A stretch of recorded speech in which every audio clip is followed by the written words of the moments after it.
जय माताजी। साहित्यकार पौ भागटवीना।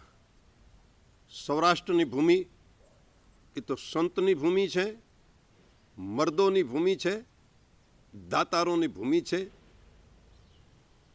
કવિઓની ભૂમિ છે. સૌરાષ્ટ્રમાં જે પ્રસંગ બન્યા છે આવો પ્રસંગ જગતની માલપા ક્યાંય જોયો નથી. એવો અદ્ભુત પ્રસંગ. અને દિલજીત દાન લખે છે ઢસા. એ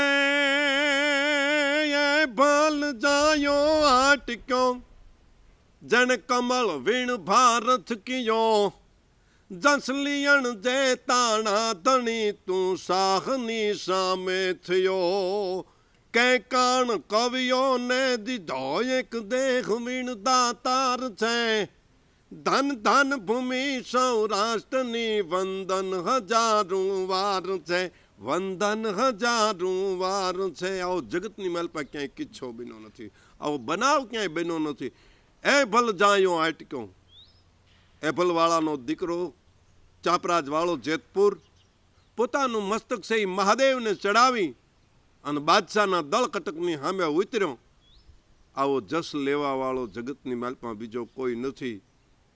अने अजीब वात तो ई छे, अद्भुत वात तो ई छे के जे शहीद थया पछी पोतानुं मस्तक महादेव ने चढ़्या पछी हवा महीने आवी अने कविने अश्वनुं दान करे.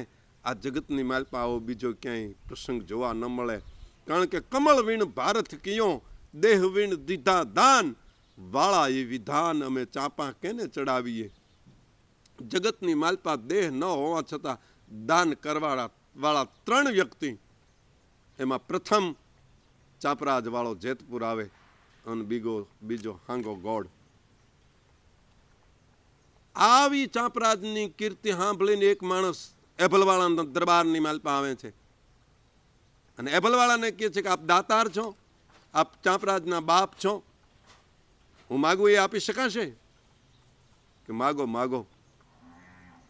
આ તો ક્ષત્રિયનું આંગણું છે, આ તો દરબારનું આંગણું છે, અહીં માગો ય મળે. કે મહારાજ હું આપને ખુદ માગું છું. એભલવાળાને હસવું આવી ગયું. અરે મારી બુઢી કાયા, कहता हो तो सैन्य आपू, कहता हो तो माल मिलकत जर जवेरात आपू. कि नहीं हूँ तमने मागू छू. मागनार व्यक्ति अडल रहे छे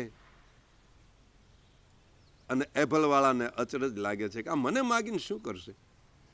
छेवटे पोताना नाना दीकराने राज अर्पण करी अने क्षत्रिय एक बोलने खातर हाली निकळे छे माणसनी साथे.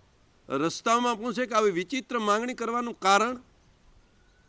ત્યારે એભલવાળાને હામો માણે એટલું કહે છે, યાચક એટલું કહે છે, માગવાવાળો એટલું કહે છે કે મારે મારા મલકની માલપા જઈ અને તમારા બીજા લગ્ન કરાવવાના છે. અરે કે આ ઉંમરે, બુઢી ઉંમરે હવે આ ગટપણમાં બીજા લગ્ન કાંઈ શોભે?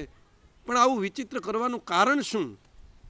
કે કારણ એટલું જ છે કે ચાપરાજવાળાનો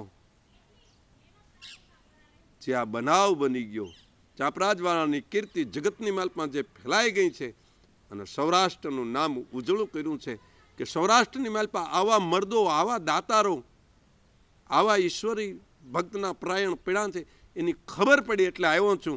અને મારે મારા મલકની માલપા લઈ જઈને અને તમારા બીજા લગ્ન કરી અને એકાદ ચાપરાજ એવો દીકરો જન્મે ને એ માટે તમારી મેં માંગણી કરી છે. અને ત્યારે એભલવાળો કહે છે કે ભાઈ ઊભો રે, ઊભો રે. ચાપરાજ આ ધરતી માથે આવે પણ એની જન્મ દેનારી જનેતા એવી ક્યાં? કે કેવી?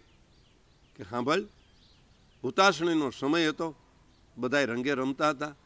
મને પણ થોડુંક રંગે રમવાનું મન થયું એટલે પાણીનો ગ્લાસ મગાવી અને 2 છાંટા રાણી ઉપર નાખ્યા. અને એ વખતે ચાપરાજવાળાની ઉંમર 6 મહિનાની અને ઘોડિયામાં ચાપરાજ હૂતો હતો. અને મહારાણીએ કીધું કે હા હા હા દરબાર તમે અડપલું કરો છો પણ ચાપરાજ જુએ છે. કે ચાપરાજ 6 મહિનાનો છે, હજી તો બાળક કહેવાય. અને ચાપરાજ પોતે ઘોડિયાની માલપા અવળું ફરીને માથે બાળોતીઓ ઓઢી ગયો. દરબાર તો બહાર નીકળી ગયા પણ મહારાણી જે હતા એ શરમના માર્યા, મર્યાદાના હિસાબે પોતે જીભ કરડી કાંઈ અને પોતાનું જીવન ટૂંકાવી દીધું. આવી લાજ અને મર્યાદા જેના જીવનની માલપા હોય એના દીકરા ચાંપરાજવાળા પાકે.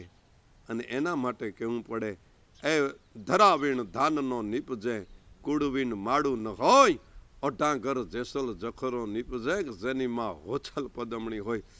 આવી મીણલદે ત્યાં મળશે, આવી ચાંપરાજની માં ત્યાં મળશે કે ના દરબાર? એવી તો મળે નહીં. એટલે કીધું કે ભમ પરખો ઠાકરો બીજ પરખો અન્ન ભોવીણ ભલાનો નીપજે નર તુરીને અન્ન.